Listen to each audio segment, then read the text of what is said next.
들려드립니다. 오늘 창세기 45장 1절로 28절의 내용을 통해서 자기 신분을 밝힌 요셉이라는 제목으로 은혜를 받습니다. 예수 그리스도 이름으로 축복합니다. 우리 포도원 교회를 축복합니다. 우리 한국 교회와 이 나라의 민족을 축복합니다. 또한 유정자와 자유대한민국을 이끌어 가시는 윤석열 대통령을 축복합니다. 또한 제 동영상 설교를 시청해 주시는 동역자 여러분, 신선한 기름으로 기름 붓고 축복합니다. 자, 오늘 또 그건 이렇습니다 라는 제목으로 한번 상고하고 생각해보는 시간으로 넘어가겠습니다. 저 동영상 설교에서 보니까 그 예수 그리스도가 처형된 진짜 이유라는 제목의 동영상이 있어요. 그래서 어떻게 처형되셨을까, 뭘 말할까 그렇게 생각하고 한번 좀 들었습니다. 근데 다 듣지 못하고요. 너무 역겨워서 그냥 그만뒀습니다. 근데 그 프로그램을 제가 소개한다면요, 3프로 TV라고 그래요. 3프로. 프로페셔널 3명이 나와서 진행한다, 그런 뜻으로 아마 3프로라 했는가 봐요. 3프로 TV라는 그 구독자는 252만이나 되는 아주 엄청난 구독자를 가지고 있으면서 2주 전에 그 방송한 건데 조회수가 무려 77만의 조회수가 있었어요. 대단히 파급력이 있는 그런 방송이다, 그렇게 생각을 해볼 수 있습니다. 그래서 예수가 처형된 진짜 이유가 뭘까 그렇게 제가 봤는데, 거기에 그 대담자로 나온 사람이 누구냐면은 연세대학교 학부, 그러니까 신학부를 말하겠죠. 대학원이 아니라 학부를 말하겠죠. 교수인 김학철 교수가 나와서 대담을 하더라고요.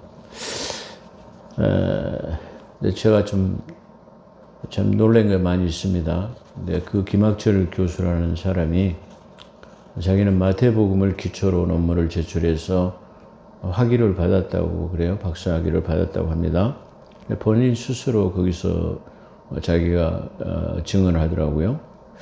근데 나는 그런 사람들을 아주 매우 존경하고 또 아주 훌륭하신 분이구나 하는 생각이 들었습니다.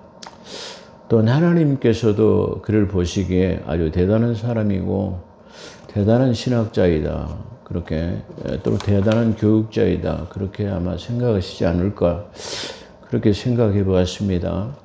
근데 그 이유는 다음과 같습니다.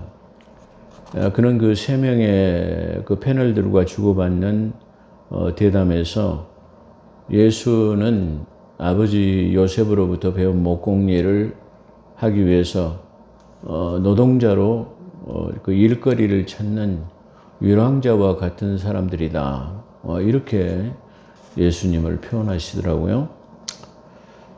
또한 그런 예수의 탄생도 그 누가복음을 기초해 가지고 AD 4년에서 6년으로 정확하게, 예수 나이도 없다 말이야, 그렇게 말하고 있더라고요. 또 그 패널들이 33세에 처형된 일은 맞습니까? 그러니까는 그가 언제 죽었는지도 모른다, 그걸 어떻게 하냐, 뭐 이런 식으로 대답하는 것을 들었습니다. 패널의 질문에서 그럼 동방 박사의 그 방문을 통해서 헤롯이 2살 이하의 모든 아이는 죽으라 했는데, 그 연대기적으로 헤롯이 집권할 때 2살 이하는 그러면 정확하게 얘기가 나와 있지 않느냐, 그런 식으로 질문하니까 그건 실제적이 아니냐고 그렇게 물으니까 애들러서 즉답을 피하면서 그런 일은 있을 수 없는 일이다, 이렇게 말하는 것입니다. 또 십자가의 처형도 우리는 모든 그리스도인들은 십자가의 처형은 아주 전 우주적으로 초자연적인 현상들이 많이 일어났죠. 무덤이 터지고 온 땅이 캄캄해지고, 또 백부장이 말할 때 이는 그가 진짜 그 십자가의 처형을 보고 이는 진짜 하나님의 아들이셨구나라는 고백을 통해 가지고 그 백부장이 나중에 그 사도행전 10장에서 나오는 이방인 백부장 고넬료라는 것을 우리가 잘 추론 가능하게 하는 거죠. 근데 이것은 아주 지극히 그런 일은 세계적인 사건이 아니고 또 많은 사람들에게 아무것도 아닌 지극히 초라한 사건이라고 그렇게 표현합니다. 나는 그래서 그런 사람들을 아주 대단히 존경합니다. 또한 대단한 참 신학자이구나, 또 그런 교수구나. 성경의 그 모든 문자적 기록들을 부정하는 아주 불세출의 그런 사람이 아닌가. 그 불세출의 교수이자 교육자이지 않겠느냐, 그런 생각이 한번 들었습니다. 또 이 사람이 그래도 연세대학교라고 하는 우리나라 그 세브란스 교원과 연세대 전문대를 세운 사람이 그 최초의 선교사가 세운 그런 이 나라의 교회의 기초가 되었던 사람들이 세운 그런 그 대학교입니다. 근데 그런 대학교에서 이렇게 훌륭한 분이 가르치고 있다고 하니까 아주 대단히 참 한국 교회의 미래가 밝구나, 그런 생각을 한번 해보았습니다. 교육의 문제는 제가 이 앞전에도 계속 두 번째에 대해서 교육의 문제에서 다뤘습니다. 근데 교육은 한 사람의 사상과 장래를 책임지기 때문에 아주 중요한 것입니다. 이렇게 훌륭한 분들이 한국교회 신학생들을 가르친다고 한다면 그런 사람들한테 배워가지고 나중에 목회를 하면은 그거 어떻게 되겠습니까? 그래서 저는 그런 사람들을 대단히 아주 존경받을 만한 사람들이고 대단히 훌륭한 교육자다, 그렇게 생각을 한번 해보았습니다. 여러분도 시간 나시면 제가 서두에 말씀드린 것처럼 그 제목이 뭐냐면은 예수가 왜 처형됐는가 진짜 이유 3프로 TV에 한번 보지 마십시오 하면 보면 또 시청률이 올라가니까, 시청률이 올라가고 구독자가 늘면은 그런 사람들에게 수익을 올려주는 결과를 낳게 되잖아요.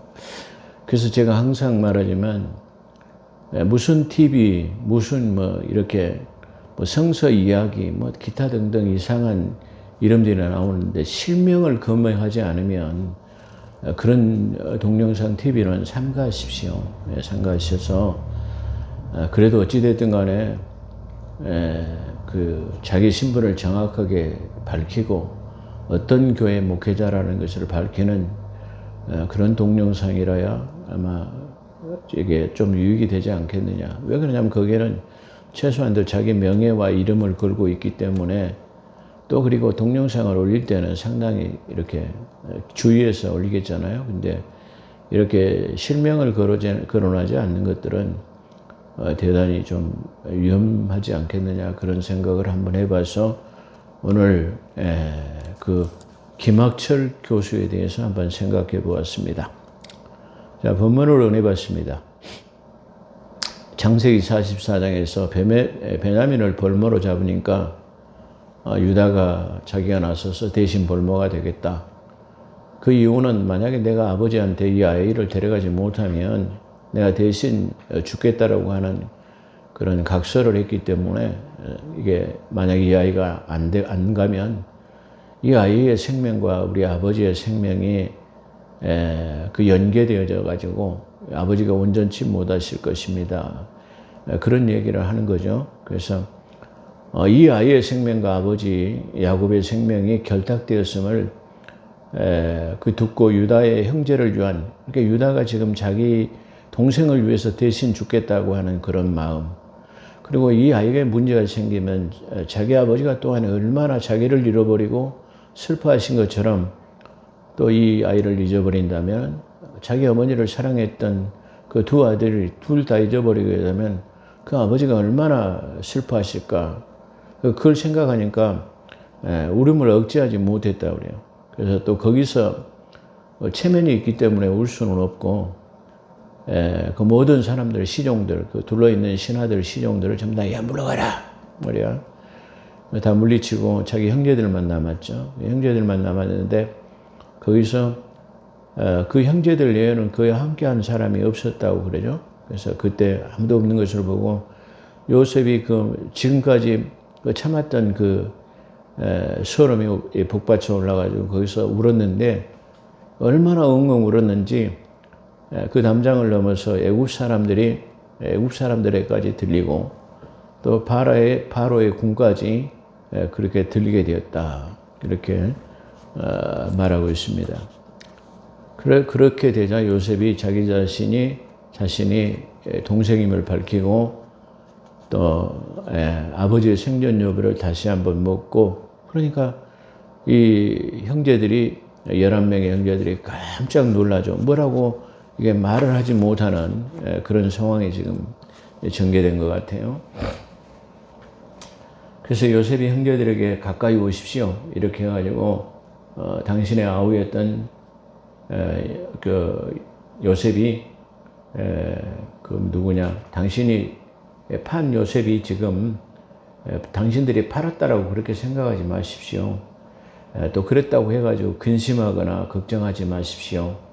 또한 한탄하지도 마십시오. 이렇게 말하면서 하나님의 생명을 구하시려고 나를 당신들보다 먼저 보내셨나이다. 자, 얼마나 위대한 그런 사람입니까? 자기 자신을 죽을 만한 고비에 넘겼으면서도 자기를 팔아서 넘겼음에도 불구하고 원망하지 말고 한탄하지 말고 또 이래서 근심하거나 걱정하지 얼마나 두려워하겠습니까? 이제 자기들이 판 것이 들통났기 때문에 두려워하지 마십시오.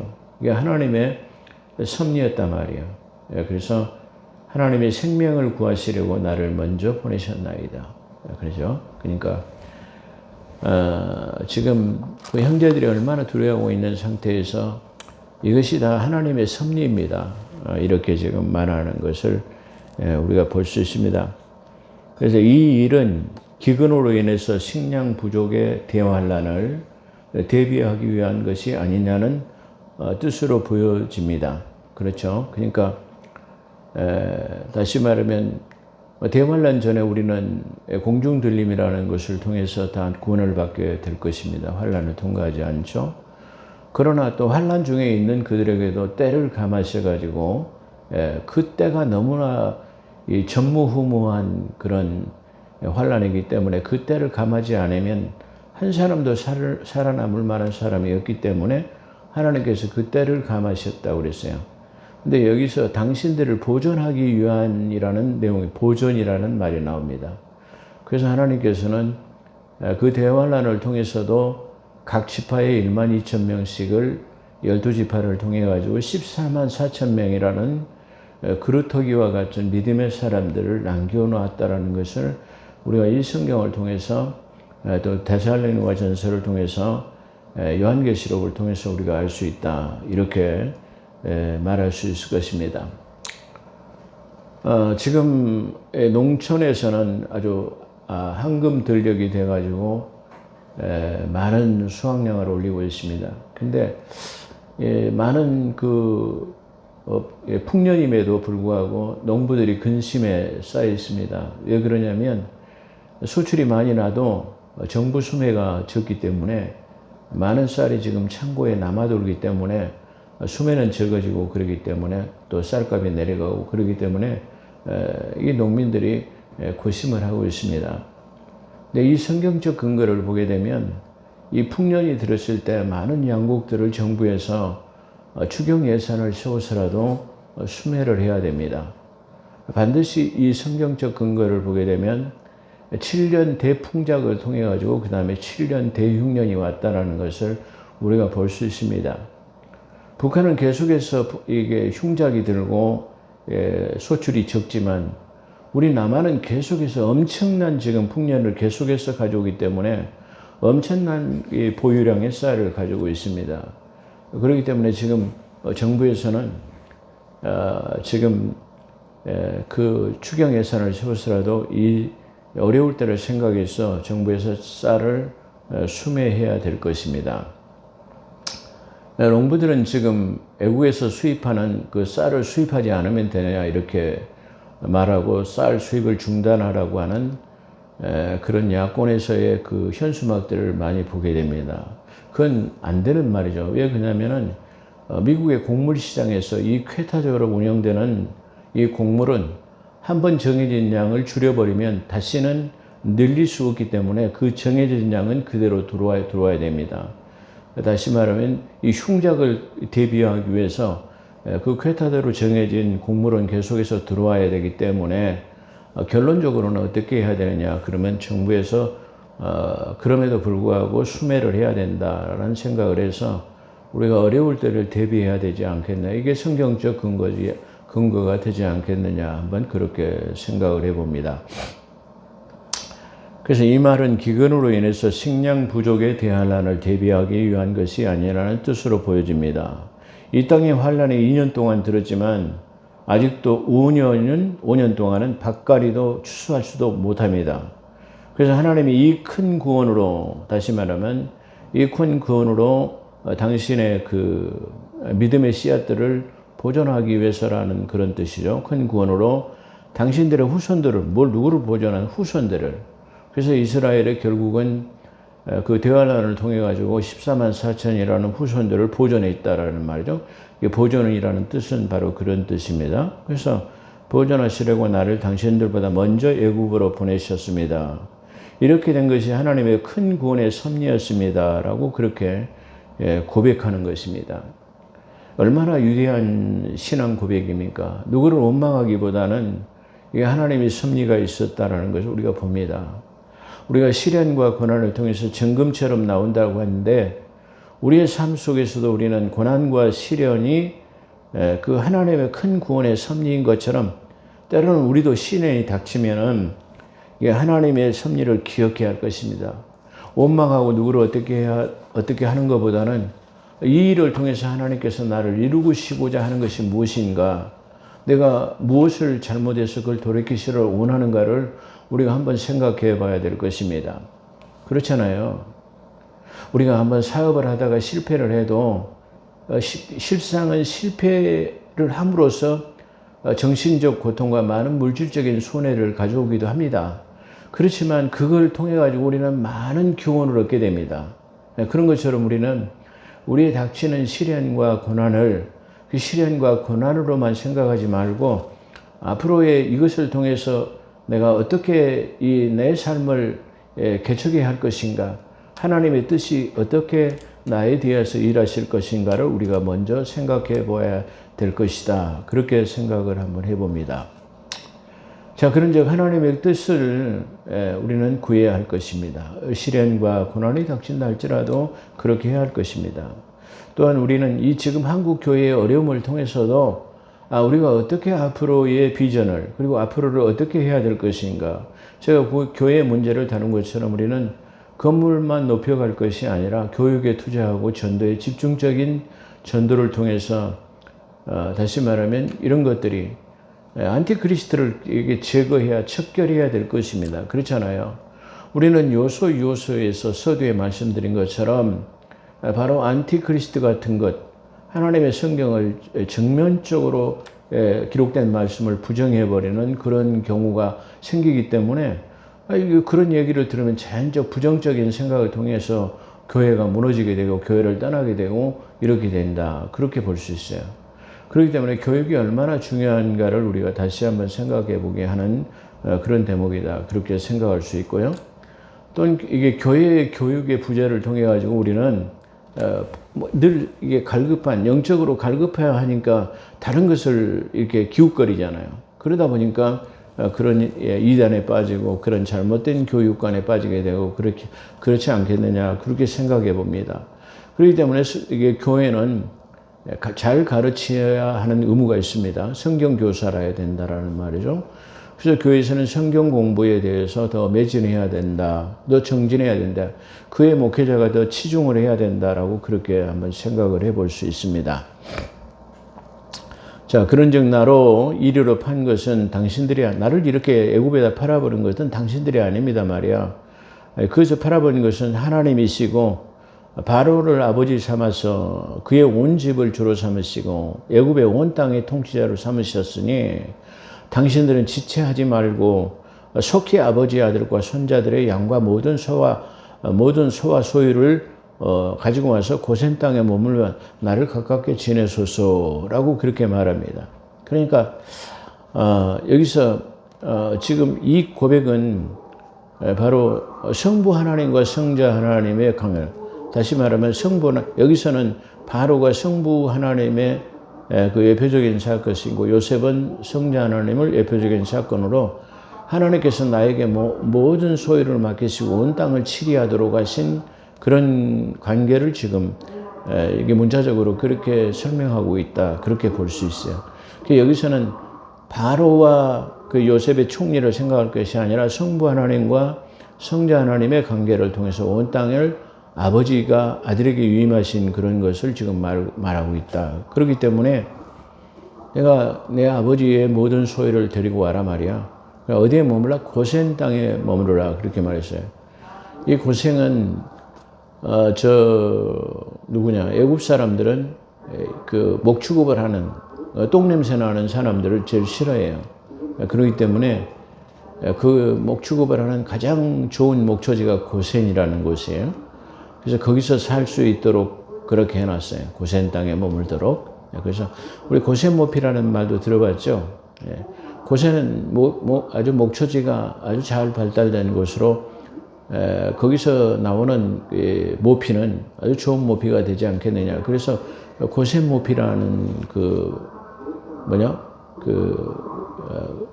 회사 이름을 고센모피라고 하는 것도 제가 언제 한번 들어본 적이 있습니다. 그런 측면에서 아마 그런 이름을 지었는데 아주 성경적이고 좋은 이름이 아닌가 한번 그렇게 생각해 봅니다. 그래서 고센 땅에 와서 머물 수 있도록 나와 가깝게 지냈게 하소서라고 하는 그런 내용이 오늘 본문에 들어있다. 그렇게 말씀드릴 수 있습니다. 아직도 흉년이 아직 5해가 남았으니 아버지와 식솔들을 봉양하는데 부족함이 없게 하소서. 자, 이스라엘 백성들도 그 대환란 때 다시 말하면 남은 때를 감하고 또한 그 환란을 피하기 위해서 독수리 두 날개 받아 어떤 일정한 장소로 피난하게 한 다음에 그들을 감추던 만나로 부양하는 것을 요한계시록에서 우리가 볼 수 있죠. 아마 그런 측면 같은 지금 얘기가 여기서 나와요. 아까 말한 것처럼 7년 대환 때 전반기 3년 6개월, 후반기 3년 6개월을 말했어요. 그래서 이 7년 동안의 그 환란을 전반기, 후반기로 나눠가지고 그 때를 감하시리라고 나오는데 이 성경적 모형은 7년 대환란의 모형을 지금 2년이 지난 뒤에 5년간을 부양하는 것으로 그렇게 나타나고 있습니다.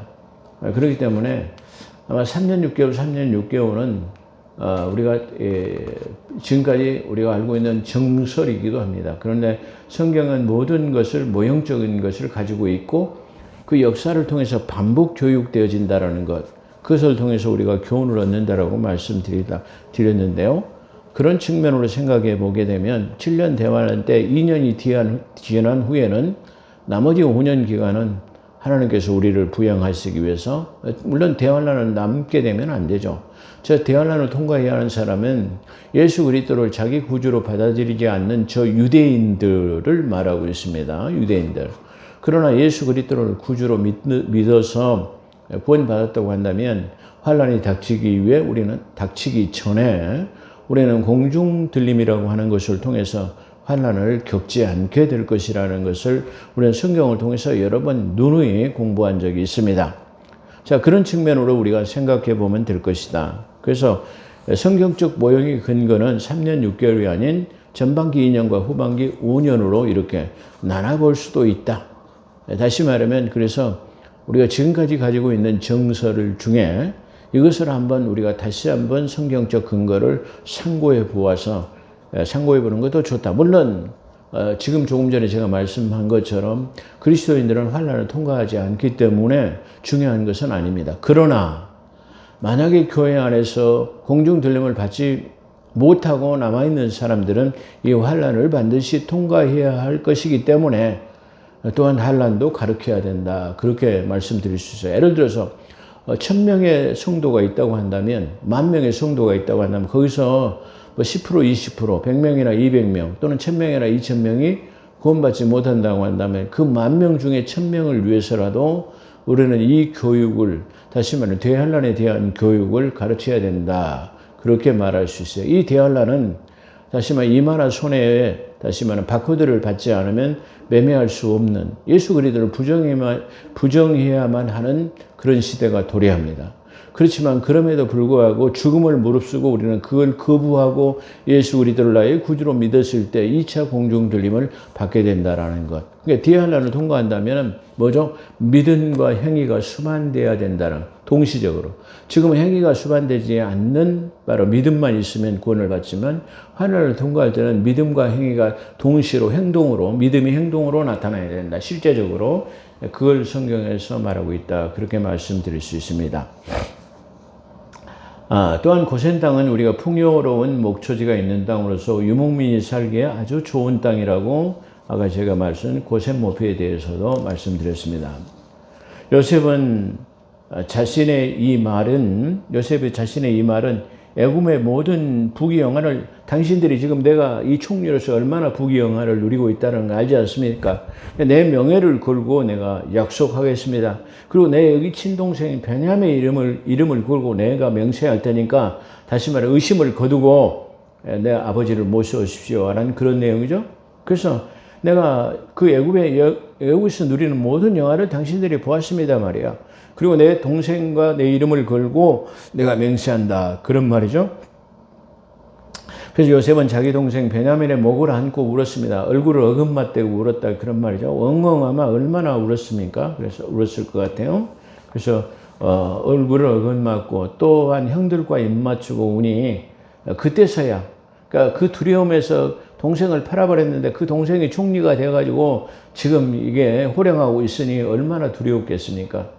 근데 지금 이런 광경을 보고 지금 그때서야 형들이 마음을 놓고 동생하고 요셉과 지금 얘기했다. 그런 말이죠. 그러니까 어떻게 보면 자기 베냐민 동생 한 명을 빼고는 10명은 전부 다 자기 형들이죠. 그러니까 요셉은 11번째고 베냐민은 12번째이다. 그렇죠?